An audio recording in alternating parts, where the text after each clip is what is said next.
Hello दोस्तों, आज है 19 फरवरी 2025 दिन बुधवार का। हिंदी तिथि फाल्गुन कृष्ण षष्ठी। और आइए बात करते हैं आज के मुख्य समाचार, बड़ी खबरें, देश और दुनिया का ताजा अपडेट लेकर हाजिर हो गए। हर रोज की तरह आज का ये वीडियो भी बहुत ही स्पेशल होने वाला है। देश के अलग अलग राज्यों की ओर से बड़ी और काम की महत्वपूर्ण खबरें जानेंगे। कर्मचारियों के लिए, किसान भाइयों के लिए, पढ़ने वाले बच्चों के लिए और आम जनता से जुड़े कई महत्वपूर्ण फैसले जानने वाले हैं। वीडियो में आपको बहुत मजा आने वाला है। पूरा वीडियो आप ध्यान से आखिर तक जरूर देखते रहिएगा, है ना। तो बिना टाइम विलंब के शुरुआत करते हैं आज की पहली बड़ी खबर। सबसे पहले तो आपको बताएं कि महाकुंभ से जुड़ा महत्वपूर्ण अपडेट आ रहा है। प्रयागराज के डीएम ने कहा कि सोशल मीडिया की अफवाहों पर आप ध्यान न दें। 26 फरवरी को ही महाकुंभ का समापन होगा। आजकल सोशल मीडिया पर एक अफवाह तेजी से फैली हुई है कि प्रयागराज महाकुंभ में भारी भीड़ को देखते हुए प्रदेश सरकार और मेला और जिला प्रशासन की ओर से मेले का एक्सटेंशन करते हुए इसे मार्च तक बढ़ा दिया है। लेकिन आपको बताएं, प्रयागराज के डीएम रविंद्र मंदर ने ऐसी अफवाहों का खंडन किया है। प्रयागराज के डीएम साहब ने कहा कि यह नितांत अफवाह है।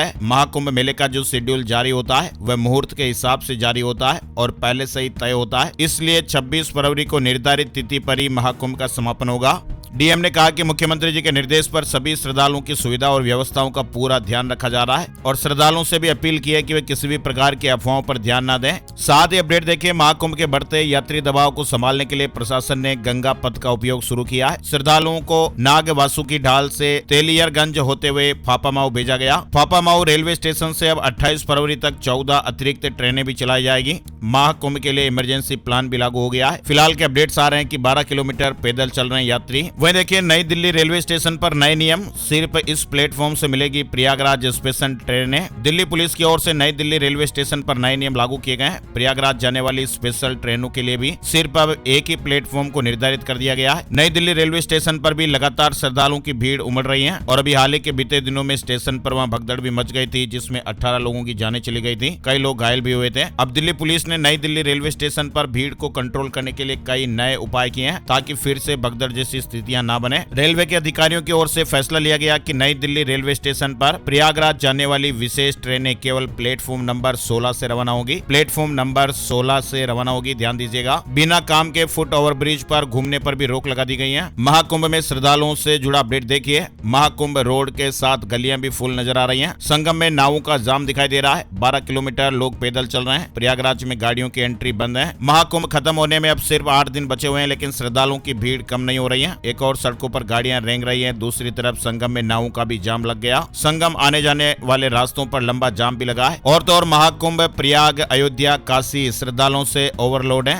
स्थानीय लोगों को भी कुछ परेशानी का सामना करना पड़ रहा है। महाकुंभ में अब तक 54 करोड़ 31 लाख लोग स्नान कर चुके हैं। यहाँ तक कि एयरपोर्ट पर भी रेलवे स्टेशनों जैसे हालात दिखाई दे रहे हैं। अयोध्या में मंगलवार को 10 लाख के करीब श्रद्धालु पहुंचे। रामलला दरबार और हनुमानगढ़ी पर भक्तों का सैलाब उमड़ पड़ा। पुलिस और प्रशासन की मुस्तैदी के बीच दर्शन पूजन का सिलसिला अच्छे से चल रहा है। वहीं देखिए, ममता बनर्जी ने कहा कि महाकुंभ मृत्यु कुंभ में बदल गया। भगदड़ की घटनाओं पर चिंता जताई। कहा कि गरीब तरस रहे, वीआईपी को खास सुविधाएं मिल रही। प्रयागराज में चल रहे महाकुंभ पर पश्चिम बंगाल की मुख्यमंत्री ममता बनर्जी ने इस तरह की बातें कही हैं। उन्होंने कहा कि यह महाकुंभ मृत्यु कुंभ में बदल गया है। ममता बनर्जी ने कहा कि मैं महाकुंभ का और पवित्र गंगा मां का सम्मान करती हूँ। उन्होंने कहा कि महाकुंभ के लिए कोई प्लानिंग नहीं की गई है। भगदड़ में कई लोग मारे गए, लेकिन उनके बारे में कुछ पता नहीं चल रहा है। कई लोग मिले ही नहीं। ममता बनर्जी ने यह बयान विधानसभा में बजट सत्र के दौरान दिया। हालांकि ममता बनर्जी के इस बयान पर विपक्ष ने विरोध भी जताया है। केंद्रीय मंत्री किरेन रिजिजू ने कहा कि महाकुंभ का एक पवित्र धार्मिक अवसर है और ये 144 साल के बाद आया है। हम इस आयोजन को मनाने के लिए खुद को समर्पित करें। यह एक अनूठा आयोजन है जिसमें अब तक का सबसे बड़ा मानव समूह शामिल हुआ है। भविष्य में भी ऐसा होने की संभावना नहीं है और ऐसे में हमें ऐसे अवसर पर इस तरह की राजनीतिक टिप्पणी नहीं करनी चाहिए। अगर आप हिंदू धर्म या महाकुंभ में विश्वास नहीं करते हैं तो इसे रहने दें। चलिए बड़ी खबर देखिए। प्रयागराज में 12 करोड़ से बनेगा साहित्य तीर्थ क्षेत्र, योगी सरकार ने मंजूरी दी है। प्रयागराज में जल्द ही करीब 12 करोड़ रुपए की लागत से साहित्य तीर्थ क्षेत्र का निर्माण होगा और इसके लिए योगी सरकार ने मंजूरी भी दे दी है।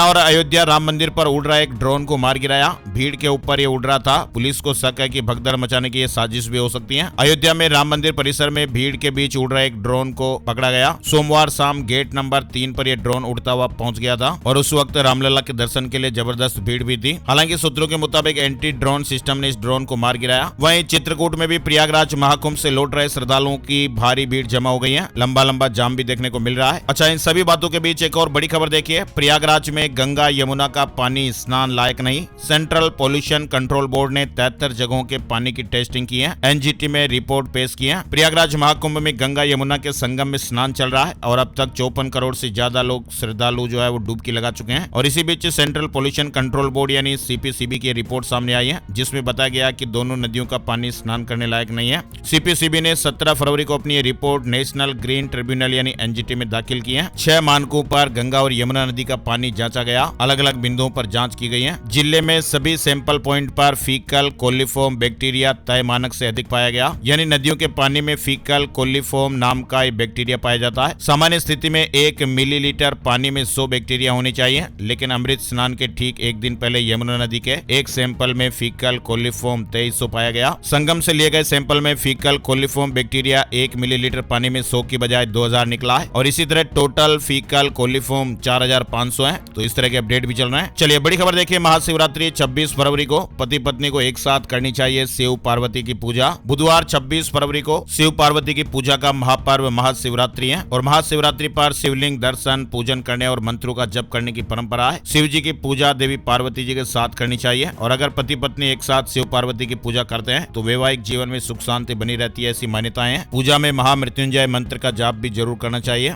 चलिए आगे बढ़ते हैं। बड़ी खबर देखिए। आज होगा दिल्ली के नए सीएम के नाम का ऐलान। रामलीला मैदान में गुरुवार को शपथ ग्रहण होगा। दिल्ली के रामलीला मैदान में 20 फरवरी को दिल्ली के सीएम का शपथ ग्रहण होने वाला है। मुख्यमंत्री का नाम 19 फरवरी यानी आज बीजेपी विधायक दल की बैठक में तय हो जाएगा और समारोह में प्रधानमंत्री मोदी, अमित शाह, कई केंद्रीय कैबिनेट मंत्री, बीजेपी शासित राज्यों के मुख्यमंत्री और कार्यकर्ता भी शामिल होंगे। दिल्ली के नए मुख्यमंत्री के नाम का आज ऐलान होने वाला है। 20 फरवरी को शपथ ग्रहण समारोह होगा। इससे पहले एक दिन यानी आज 19 फरवरी को विधायक दल की बैठक होगी। पहले इस बैठक का समय 3:30 बजे का था, लेकिन अब खबरें हैं कि इसके टाइम में बदलाव हो गया है और ये बैठक अब आज शाम 7 बजे होगी। वही देखिए, प्रधानमंत्री मोदी ने पूर्व ब्रिटिश पीएम ऋषि सुनक से मुलाकात की है। भारत यूके संबंधों पर चर्चा हुई। WPL से जुड़ा अपडेट देखिए। मुंबई इंडियंस की पहली जीत। गुजरात जायंट्स को 5 विकेट से हरा दिया है। विमेंस प्रीमियर लीग WPL के 5वें मैच में मुंबई इंडियंस ने गुजरात जायंट्स को 5 विकेट से हराया। ये मुंबई की सीजन में पहली जीत है। वहीं गुजरात की 3 मैचों में दूसरी हार है। चलिए बड़ी खबर देखिए। उबेर से ऑटो बुक करने वालों के लिए जरूरी खबर आई है। पेमेंट अब सिर्फ इस मोड में देना होगा। उबर से जुड़ी है बड़ी खबर देखिए। उबर ऑटो की बुकिंग आप भी जरूर करते होंगे और पेमेंट ऑनलाइन मोड में भी करते होंगे, लेकिन आपको बताएं उबर से जुड़ा महत्वपूर्ण अपडेट आया है। आगे से जब भी आप उबर ऑटो बुक करेंगे तो आपको सिर्फ कैश या यूपीआई में किराया देना होगा। ये समझ लीजिए कि उबर ऑटो की बुकिंग के इंटरफेस पर अब सिर्फ कैश ऑप्शन ही दिखाई देगा। उबर ऐप पर एक नोटिफिकेशन में यूजर को सूचित किया गया कि 18 फरवरी से सभी ऑटो राइड केवल कैश में होगी। आप ड्राइवर को सीधे नकद या फिर यूपीआई ड्राइवर की यूपीआई आईडी का उपयोग करके भुगतान कर सकते हैं। वहीं देखिए, समुद्र में डूबी भगवान कृष्ण की नगरी द्वारिका के सभी पहलुओं की जांच के लिए भारतीय पुरातत्व सर्वेक्षण ने खोज शुरू कर दी है। बड़ी खबर देखिए, आजकल सोशल मीडिया पर बहुत सारी चीजें वायरल हो जाती हैं और कई बार इन वायरल के चक्कर में बड़ा नुकसान भी उठाना पड़ सकता है और यही हुआ। स्कूटर, लैपटॉप आधे दामों पर मिल रहे हैं। ऐसी खबर सुनकर, ऐसा मैसेज देखकर सुनकर 30,000 लोगों ने फॉर्म फिल कर दिया। लोगों को सस्ते दामों में लैपटॉप और स्कूटर वगैरह बेचने का लालच देकर उनसे 500 करोड़ से ज्यादा की रकम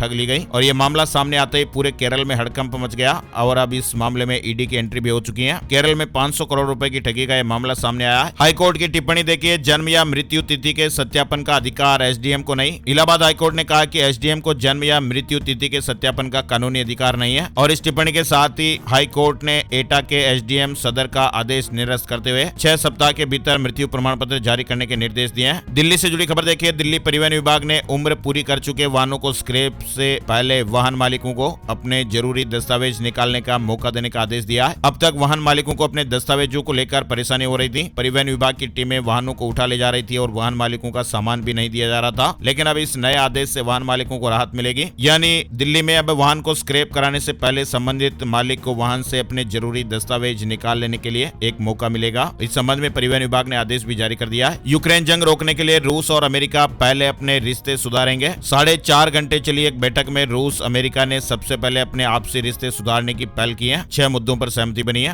और आम आदमी पार्टी नेता सत्येंद्र जैन पर मनी लॉन्ड्रिंग का केस चलेगा। राष्ट्रपति ने गृह मंत्रालय को परमिशन दे दी है। राष्ट्रपति द्रौपदी मुर्मू ने मंगलवार को आम आदमी पार्टी नेता सत्येंद्र जैन के खिलाफ जमीन की खरीद फरोख्त से जुड़े घोटाले में मनी लॉन्ड्रिंग का केस चलाने की परमिशन दे दी है। यूट्यूबर अलाहाबादिया को सुप्रीम कोर्ट से फटकार लगी है, कहा कि इनके दिमाग में गंदगी है। वहीं केंद्र से कहा कि आप एक्शन लीजिए वरना हम चुप नहीं बैठेंगे। अलाहाबादिया को गिरफ्तारी से राहत की शर्तें भी हैं। अगर अलाहाबादिया जांच में शामिल होते हैं और सहयोग करते हैं तो उन्हें गिरफ्तार नहीं किया जाएगा। अगर उन्हें किसी तरह की धमकियां दी जा रही तो वे पुलिस प्रोटेक्शन की मांग भी कर सकते हैं और इस तरह की राहत तभी तक रहेगी जब तक अलाहाबादिया बाहर रहते हुए कोई भी शो एयर नहीं करेंगे। इसके अलावा रणवीर अलाहाबादिया को अपना पासपोर्ट भी जमा कराना होगा। सुप्रीम कोर्ट से जुड़ा महत्वपूर्ण अपडेट है। और गुजरात की 66 नगर पालिकाओं में से 62 पर बीजेपी की जीत हुई है। कांग्रेस को सिर्फ एक नगर पालिका में जीत हासिल हुई है। द्वारका में आम आदमी पार्टी ने भी 2 वार्ड जीते हैं। महाराष्ट्र से जुड़ी खबर देखिए, सिंधे गुट के 20 विधायकों की वाई कैटेगरी सुरक्षा घटाई गई है। भाजपा और एनसीपी विधायकों की भी सुरक्षा कम हुई है। आनंद महिंद्रा ने कहा कि हम 100 साल बाद भी रहेंगे। टेस्ला का मुकाबला कैसे करेंगे, इसके जवाब में उन्होंने कहा कि हमसे ये सवाल 1991 से पूछा जा रहा है। महिंद्रा एंड महिंद्रा ग्रुप के चेयरमैन आनंद महिंद्रा ने कहा कि हम लगातार काम कर रहे हैं ताकि 100 साल बाद भी हम प्रासंगिक बने रहें। चलिए बड़ी खबर उत्तर प्रदेश से आ रही है। डायरिया होने पर 50% बच्चों को नहीं मिलता ORS। बच्चों में ये मौत का तीसरा सबसे बड़ा कारण है। 5 साल तक की उम्र के बच्चों में डायरिया मौत का तीसरा सबसे बड़ा कारण है और यूपी में हर साल बड़ी संख्या में बच्चे इसकी चपेट में आने के बाद जाने गंवा देते हैं। और अभी हालिया शोध में यह बात सामने आई है कि 50% ऐसे मामलों में डायरिया होने के बाद भी ये बच्चे ORS का सेवन नहीं करते और ऐसे में एक्यूट डायरिया जानलेवा बन जाता है। उत्तर प्रदेश के 7 जिलों में स्टॉप डायरिया कैंपेन की शुरुआत हो रही है, जिसमें गोंडा, श्रावस्ती, बदायूं, मथुरा, उन्नाव, फिरोजाबाद और मुरादाबाद शामिल है। तेलंगाना में रोजेदारों को ऑफिस से 1 घंटे पहले छुट्टी मिलेगी, आदेश जारी हो गया है। तेलंगाना सरकार ने रमजान के महीने को देखते हुए यह बड़ा फैसला लिया है और इसके तहत पूरे रमजान के महीने में राज्य के सभी सरकारी मुस्लिम कर्मचारियों, शिक्षकों, अनुबंध कर्मचारियों, आउटसोर्सिंग और सार्वजनिक क्षेत्र के कर्मचारियों को ये विशेष छूट दी है।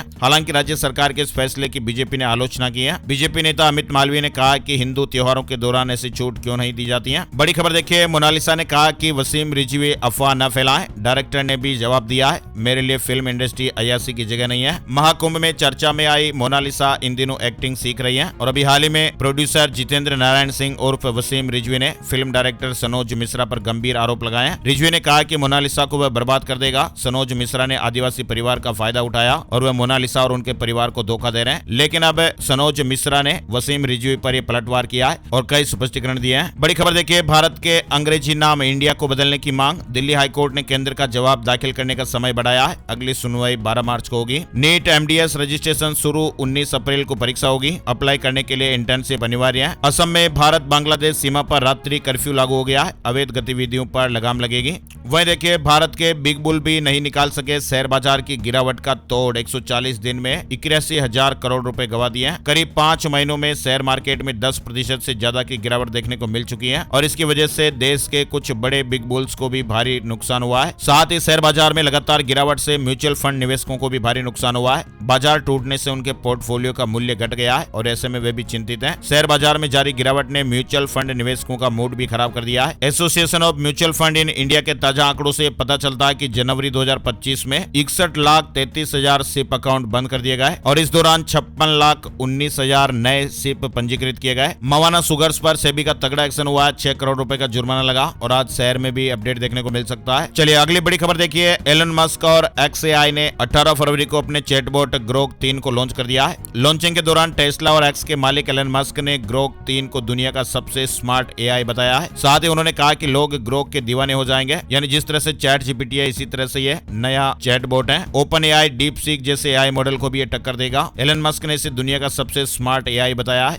स्क्रीन पर आप इसकी वेबसाइट देख सकते हैं। वहीं खबर है कि DeepSeek चीन का पालनहार बन रहा है। चीनी शेयर बाजार को मालामाल करा रहा है। वहीं देखिए, चीन की लैब में बना सुपर डायमंड असली हीरे से थोड़ा अलग है। चीनी वैज्ञानिकों ने एक हीरा बनाया है और इसकी सबसे बड़ी खासियत यह है कि एक तरह का कृत्रिम हीरा है जो कि प्राकृतिक हीरों से भी कहीं ज्यादा सख्त है। लैब में हीरा बनाने की पहले भी कोशिशें हुई मगर इसमें वैज्ञानिकों को कोई ठोस सफलता अब तक नहीं मिल पाई थी, मगर चीन के शोधकर्ताओं ने इस मुश्किल को पार कर लिया है। मुंबई बैंक घोटाले से जुड़ा अपडेट देखिए, हितेश मेहता का लाई डिटेक्टर कैरेक्टर टेस्ट कराने की तैयारी में ईडब्ल्यूओ अदालत से अनुमति मांगी गई है। झारखंड से जुड़ा अपडेट देखिए, सीएम ने उच्च शिक्षा के 6 वेब पोर्टल लॉन्च किए। इनोवेशन हब का भी उद्घाटन हुआ। विद्यार्थियों और शिक्षकों को नई सुविधाएं मिलेगी। विभिन्न पोर्टल के लॉन्च के उद्देश्य आप देख सकते हैं। वेतन निर्धारण पोर्टल लॉन्च हुआ है, लर्निंग मैनेजमेंट पोर्टल, निजी विश्वविद्यालय प्रबंधन पोर्टल, मुख्यमंत्री फेलोशिप योजना पोर्टल, अप्रेंटिस प्रबंधन पोर्टल, इस तरह से अलग अलग पोर्टल लॉन्च हुए हैं। साथ ही देखिए, झारखंड में कैबिनेट बैठक में 12 प्रस्तावों पर मुहर लगी है। राज्य कर्मियों को भी हेमंत सरकार ने बड़ी खुशखबरी दी है। झारखंड में नए उद्योगों को बढ़ावा देने के लिए सरकार ने बड़ा फैसला लिया है। अब एमएसएमई श्रेणी के तहत खुलने वाले नए उद्योगों को 3 साल तक लाइसेंस राज से मुक्ति मिलेगी। इस दौरान उन्हें कारोबार शुरू करने के लिए आवश्यक लाइसेंस लेने की अनिवार्यता को समाप्त किया जाएगा। झारखंड के सरकारी कर्मचारियों के लिए खुशखबरी है। सरकार ने डीए में 7% की बढ़ोतरी कर दी है। सीएम हेमंत सोरेन की अध्यक्षता में हुई बैठक में इस प्रस्ताव को मंजूरी दी गई। झारखंड में 15 आईएएस अफसरों का तबादला। झारखंड सरकार ने 18 फरवरी को बड़ा प्रशासनिक फेरबदल किया है। झारखंड में गुटखा और पान मसाला पर भी प्रतिबंध लग गया है। हेमंत सरकार ने एक नया नोटिफिकेशन जारी किया है। 1 साल के लिए और प्रतिबंध लगा दिया गया है। चलिए बड़ी खबर देखिए, अमेरिका ने H1B वीजा नियमों में बदलाव किया है। अब अनिवार्य हो गया स्पेशलाइजेशन। अमेरिका ने H1B वीजा नियमों में यह महत्वपूर्ण बदलाव किया है और इसके तहत अब H1B वीजा के लिए टेक्निकल डिग्री काफी नहीं होगी, बल्कि विशेषज्ञता को भी अनिवार्य कर दिया गया है। आपको बताएं, अमेरिका हर साल तकनीकी कर्मचारियों के लिए 65,000 H1B वीजा जारी करता है। बड़ी खबर देखिए, भारत में हर साल हजारों सड़क हादसे होते हैं, जिसमें करीब 1,80,000 के लगभग लोग जाने गंवा देते हैं। इससे बचने के लिए सरकार ने अब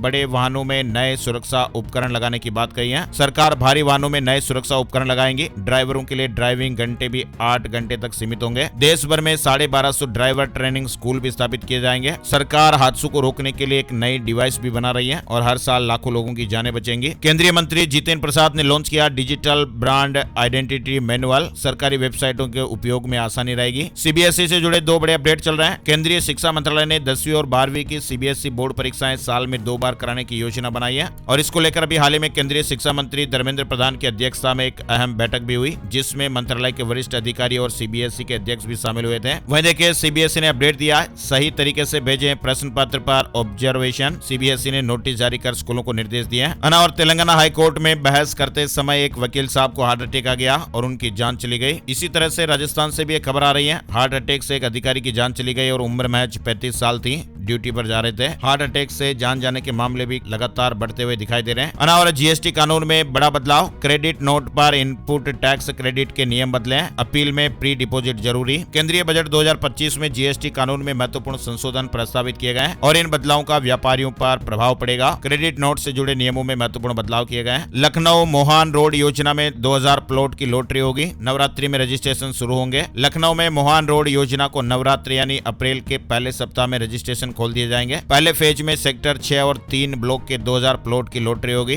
बिहार से जुड़ी खबर देखिए, नगर निगम ने फीडबैक के लिए क्यूआर कोड जारी किया है। पटना नगर निगम की ओर से स्वच्छ सर्वेक्षण 2024 के फीडबैक के लिए पोर्टल शुरू किया गया। बिहार से एक और बड़ी खबर देखिए, वाहन रजिस्ट्रेशन सर्टिफिकेट में अपडेट करा ले मोबाइल नंबर। मुजफ्फरपुर जिला परिवहन पदाधिकारी ने जानकारी दी है। लास्ट डेट के बाद जुर्माना लगेगा। परिवहन सचिव के निर्देश पर एक विशेष अभियान चलाया जा रहा है, जिससे वाहन मालिक अपने रजिस्ट्रेशन में मोबाइल नंबर अपडेट करवा लें। हरियाणा जज्जर से जुड़ी खबर देखिए, जज्जर में किराएदारों की पुलिस वेरिफिकेशन अनिवार्य है। वहीं अमेरिका से डिपोर्ट हुए गुरविंदर केस में खुलासा हुआ है, लखनऊ के एजेंट ने फर्जी पासपोर्ट बनाया था। पूर्व सरपंच समेत 5 लोगों पर मामला दर्ज किया गया है। पंजाब के बिजली विभाग में वैकेंसी निकली है, 2500 पदों पर भर्तियां होगी। नोटिफिकेशन भी जारी हो गया है। असिस्टेंट लाइनमैन के लिए तो महिलाएं भी आवेदन कर सकेंगी। चंडीगढ़ में कलेक्टर दरों में संशोधन होगा। 1 अप्रैल से नई दरें लागू हो जाएगी। समिति 25 मार्च 2025 तक नई दरों को अंतिम रूप देगी। वहीं चंडीगढ़ की नई एक्साइज पॉलिसी तैयार, सरकारी जमीन पर नहीं खुलेंगे शराब के ठेके। उत्तराखंड से जुड़ा अपडेट देखिए, डिजिटल हुई उत्तराखंड विधानसभा। विधायकों के लिए सदन मंडप में टैबलेट लगाए गए हैं। उत्तराखंड संस्कृति की झलक भी दिखाई देगी। उत्तराखंड 4 धाम यात्रा से जुड़ा अपडेट भी आ रहा है। यमुनोत्री धाम के लिए पहली बार हेली सेवा शुरू करने की तैयारियां हो रही है। बुजुर्ग यात्रियों को लाभ मिलेगा। उत्तराखंड में इस साल 30 अप्रैल से 4 धाम यात्रा की शुरुआत होने जा रही है। तैयारियां शुरू हो चुकी हैं। उत्तर प्रदेश सरकार ने उद्यमियों को बड़ी राहत दी है। छोटे जमीन के टुकड़े पर भी करा सकेंगे ये काम। उत्तर प्रदेश में उद्यमियों को भी तमाम तरह की रियायतें दी जा रही हैं। आसान जमीन की उपलब्धता, सिंगल विंडो पेपर वर्क समेत दूसरी सभी जरूरी सुविधाएं उत्तर प्रदेश सरकार मुहैया करा रही है। अब राज्य सरकार ने उद्यमियों को बड़ी राहत देते हुए कम जमीन पर अधिक निर्माण की मंजूरी दे दी है। पंजाब में भगवंत मान सरकार ने खोला रोजगार का खजाना। मनरेगा के तहत 65,000 से अधिक नए जॉब कार्ड जारी हुए हैं। बड़ी खबर है, हिमाचल प्रदेश में सुक्कू सरकार की नई पॉलिसी का हिमाचल में विरोध भी देखने को मिल रहा है। दरअसल हिमाचल प्रदेश में होम स्टे मालिकों ने नई होम स्टे नीति 2025 के तहत निर्धारित पंजीकरण शुल्क का विरोध किया है। बिहार से जुड़ा अपडेट देखिए, बिहार में किसान भाइयों के लिए और अपडेट आया है। कृषि यांत्रिकीकरण योजना के तहत किसान छोटे और बड़े कृषि यंत्रों पर सब्सिडी पा सकते हैं। 75 तरह के कृषि यंत्रों पर 40 से 80% तक अनुदान मिलेगा। 20 फरवरी तक आवेदन करने का मौका है। कृषि विभाग की वेबसाइट पर आपको जानकारी मिल जाएगी। SBI बैंक ने नोटिफिकेशन जारी कर PO प्रीलिम एग्जाम डेट का ऐलान कर दिया है। SBI PO परीक्षा के लिए तारीखों का ऐलान हो गया है। जम्मू के DM ने सार्वजनिक जगहों पर CCTV कैमरा अनिवार्य किया है। वहीं इस आदेश के खिलाफ जम्मू में व्यापारियों की सबसे बड़ी संस्था चैम्बर ऑफ कॉमर्स विरोध में खड़ा हो गया है। मध्य प्रदेश में बड़ी कवायद अब खत्म होंगे। जमीन के झगड़े ड्रोन सैटेलाइट से सर्वे कर डिजिटल नक्शा दिया जाएगा। मध्य प्रदेश में आने वाले दिनों में लाखों लोगों को रोजगार मिलेगा। युवाओं को स्टार्टअप उद्योगों की स्थापना में भी बड़ी मदद मिलेगी। दरअसल मध्य प्रदेश में मोहन सरकार ने 18 फरवरी को कैबिनेट की बैठक में कई बड़े फैसलों पर मुहर लगाई है। सरकार ने ग्लोबल इन्वेस्टर समिट 2025 से पहले और नई 7 नीतियों को मंजूरी दी है। रिलायंस जियो की ओर से भारतीय मार्केट में जियो टेली OS यानी operating system, smart TV operating system पेश किया गया है और इसके साथ यूजर्स को ढेर सारा कंटेंट एक साथ मिलेगा और वे नए इकोसिस्टम का हिस्सा बनेंगे। यानी अब स्मार्ट टीवी में चलेगा जियो का जादू। लॉन्च हुआ जियो tele operating system. Himachal Pradesh के 3 जिलों में हेवी स्नोफॉल का ऑरेंज अलर्ट है और आज से वेस्टर्न डिस्टर्बेंस भी एक्टिव हो जाएगा। तो ऐसे में 1-2 दिन तक हिमाचल प्रदेश के कई इलाकों में बारिश और बर्फबारी को लेकर अलर्ट रहेगा। 20 फरवरी को 4 जिलों में ऑरेंज अलर्ट है। सरकारी नौकरी गवर्नमेंट जॉब से जुड़ा अपडेट देखिए। CISF में 1161 पदों पर भर्ती का नोटिफिकेशन जारी हो चुका है। मध्य प्रदेश शिक्षक भर्ती के लिए आवेदन की तारीख बढ़ी हुई है। अब 20 फरवरी 2025 तक आपको मौका है। पटना हाई कोर्ट में ग्रुप C के पदों पर भी भर्ती का मौका है। NTPC में असिस्टेंट एग्जीक्यूटिव के 400 पदों पर वैकेंसी चल रही है। BECIL में 407 पदों पर भर्ती का मौका है। वहीं देखिए सुनील मित्तल की कंपनी ने एयरटेल में 0.84% हिस्सेदारी बेची है। शेयर मार्केट न्यूज अपडेट में आपको बताएं, फ्लैट कारोबार देखने को मिला। सेंसेक्स 29 अंक की गिरावट के साथ 75,967 के स्तर पर बंद हुआ। निफ्टी में 14 अंकों की गिरावट रही और 22,945 के स्तर पर बंद हुआ है। चलिए बड़ी खबर राजस्थान से आ रही है। राजस्थान में आज बजट आने वाला है। वित्त मंत्री दिया कुमारी आज राजस्थान का बजट पेश करेंगे। कई सेक्टर्स को सरकार से बड़ी उम्मीदें हैं। यानी भजनलाल सरकार सरकारी कर्मचारियों और युवाओं को, किसानों को बड़ा तोहफा दे सकती है। बजट के मुख्य बातों के लिए हम आपको अलग से वीडियो में जानकारियां बताएंगे। आज राजस्थान का बजट आ रहा है। अनावरत जयपुर शहर के जिला अध्यक्ष की घोषणा हुई है। बीजेपी संगठन में 44 में से 40 जिला अध्यक्षों का निर्वाचन हो चुका है। जयपुर शहर से अमित गोयल को बीजेपी जिला अध्यक्ष बनाया गया है। राजस्थान में एक साथ होंगे सभी 305 निकायों के चुनाव। UDH मंत्री ने कहा कि 1 स्टेट 1 इलेक्शन के आधार पर करवाएंगे। चुनाव नवंबर में एक साथ करवाए जा सकते हैं, ऐसे अपडेट हैं। मिस ग्लोब डियाना मोरेनो का जयपुर दौरा, हेरिटेज साइट्स को विजिट किया है। स्टूडेंट्स को कहा कि जीवन में कभी हार न माने। राजस्थान अध्यापक पात्रता परीक्षा यानी रीट के एडमिशन कार्ड आज जारी होने वाले हैं। राजस्थान SI भर्ती परीक्षा 2021 को लेकर हाई कोर्ट में सुनवाई। सरकार ने कहा कि आरोपियों पर कार्रवाई जारी है। जोधपुर विकास प्राधिकरण ने भूमाफियाओं पर अंकुश लगाने के लिए नया लिंक और QR कोड सिस्टम शुरू किया, जिससे लोग घर बैठे ही जमीन की सही जानकारी प्राप्त कर सकेंगे। QR कोड से घर बैठे ही जमीन की सारी जानकारियां मिल जाएगी। वहीं राजस्थान में खाटू श्याम मेला के लिए रेलवे का तोहफा, 2 जोड़ी स्पेशल ट्रेनों की घोषणा की गई है। खाटू श्याम मेला 2025 के लिए रेलवे स्पेशल रेल की सुविधा देगा। 28 फरवरी से 12 दिनों तक चलने वाले इस मेले के लिए हरियाणा से कई ट्रेन चलाई जाएंगी। राजस्थान में देखिए MSP पर खरीद की गारंटी की मांग। किसान संगठनों ने कहा कि राजस्थान में 4 फसलों पर 2000 करोड़ का नुकसान, कानून बनाने की मांग की गई है। कृषि लागत एवं मूल्य आयोग की बैठक मंगलवार को नई दिल्ली में संपन्न हुई। वहीं राजस्थान में थप्पड़ कांड में नरेश मीणा की जमानत पर सुनवाई फिर टल गई है। तीसरी बार हाईकोर्ट में सुनवाई टली, अब 24 तारीख को होगी। मध्य प्रदेश से जुड़े अपडेट देखिए। अतिथि विद्वानों की PhD अनिवार्यता पर मध्य प्रदेश हाईकोर्ट की रोक, कहा कि पुरानी भर्तियों पर नए नियम लागू नहीं हो सकते। वहीं मध्य प्रदेश में आगामी परीक्षाओं को ध्यान में रखते हुए साइबर क्राइम ब्रांच ने एक महत्वपूर्ण एडवाइजरी जारी की है। छात्रों और नागरिकों को टेलीग्राम ग्रुप पर बिकने वाले फर्जी पेपर से बचने की चेतावनी दी है। सबसे बड़ा हेल्थ चेकअप अभियान निरोगी काया 20 फरवरी से। मध्य प्रदेश में पहली बार अब तक का सबसे बड़ा हेल्थ चेकअप 20 फरवरी से शुरू किया जा रहा है। दरअसल डायबिटीज, हाई BP और फैटी लिवर जैसी बीमारियों का खतरा तेजी से बढ़ रहा है और सरकार 20 फरवरी से 31 मार्च 2025 तक निरोगी काया अभियान के तहत हर 30 साल से ऊपर के व्यक्ति की फ्री हेल्थ स्क्रीनिंग करा रही है। आशा और ANM कार्यकर्ता घर घर जाकर 30 साल से अधिक उम्र के लोगों को स्क्रीनिंग के लिए बुलाएंगे और जिन्हें पहले से बीमारियां हैं उनकी रीस्क्रीनिंग भी होगी। मध्य प्रदेश वासियों के लिए अपडेट है। वहीं देखिए छत्तीसगढ़ में 22 फरवरी को होगी साय कैबिनेट की बैठक। CM ने सभी मंत्रियों को रायपुर पहुंचने को कहा है। बजट सत्र से पहले ये मीटिंग काफी महत्वपूर्ण मानी जा रही है। संत प्रेमानंद जी ने 12 दिन बाद फिर पदयात्रा शुरू कर दी है। भक्तों ने सड़क पर रंगोली बनाई, दीपक भी जलाए। NRI कॉलोनी के लोगों ने भी स्वागत किया। मथुरा के वृंदावन में 12 दिन बाद फिर से संत प्रेमानंद महाराज ने रात्रिकालीन पदयात्रा शुरू कर दी है। गोरखपुर में ई रिक्शा संचालन के लिए नए नियम लागू हो गए। अब अपने ही थाना क्षेत्र में चला सकेंगे ई रिक्शा। उत्तर प्रदेश से जुड़ा अपडेट देखिए, पेपरलेस व्यवस्था से अब ऑनलाइन होंगे सभी काम। बदायूं एसएसपी कार्यालय में डिजिटल क्रांति, फरियादियों को भी राहत मिलेगी। उत्तर प्रदेश में ट्रांसजेंडर समुदाय को मुख्य धारा से जोड़ने की पहल हुई है। कानपुर में विशेष व्याख्यान का आयोजन हुआ। ट्रांस एक्टिविस्ट डॉक्टर संजना ने अनुभव साझा किए। आइए अब आपको बताते हैं gold price today, silver price today, सोने चांदी के भाव। सोने और चांदी के दामों में बढ़त देखने को मिली है। 10 ग्राम 24 कैरेट सोने के दाम 436 रुपए बढ़कर 85,690 रुपए पर पहुंच गए। 1 किलो चांदी की कीमत 77 रुपए बढ़कर 96,023 रुपए किलो हो गई है। और अब चलते चलते एक नजर आज का राशिफल कैसा रहने वाला है। आज 19 फरवरी को मेष राशि के लोगों को निवेश से लाभ हो सकता है। कर्क और सिंह राशि के लोग अपनी समझदारी से परेशानियों को हल कर लेंगे। वृश्चिक राशि के लोग दूसरों पर नहीं खुद पर भरोसा रखेंगे तो कई समस्याएं आसानी से हल हो जाएगी। मेष राशि के लोगों को भी आज निवेश से लाभ हो सकता है। कर्क और सिंह राशि के लोग अपनी समझदारी से परेशानियां हल करेंगे। मिथुन राशि वालों के लिए भी आज अच्छा दिन रहने वाला है। सकारात्मक बदलाव महसूस करेंगे। कर्क राशि वालों को आज थोड़ा अलर्ट रहना पड़ेगा। अगर आप थोड़ी सावधानी और सूझबूझ रखते हैं तो फिर आपके लिए अच्छा दिन रहेगा। सिंह राशि वालों को भी सावधान रहना है। कन्या राशि वाले जो प्रयास लगातार कर रहे थे उसका अच्छा रिजल्ट मिलने की उम्मीद है। और बाकी राशियों के लिए आज सामान्य दिन रहने वाला है। तो ये थे आज के मुख्य समाचार, बड़ी खबरें, हेडलाइंस और सुर्खियां, अपडेट हमारी टीम की मेहनत और मोटिवेशन के लिए। प्लीज आप इस वीडियो को लाइक जरूर कीजिएगा। फेसबुक और व्हाट्सएप पर भी जरूर शेयर कर दीजिएगा। हर रोज हम आपके लिए ऐसी ताजा खबरों का वीडियो लाते रहते हैं, तो प्लीज आप सब्सक्राइब भी जरूर कर लीजिए ताकि आपको ऐसे अपडेट्स हर रोज मिलते रहेंगे। एक और नई जानकारी और अपडेट वीडियो में फिर मिलते हैं। तब तक के लिए जय श्री राम, जय हनुमान।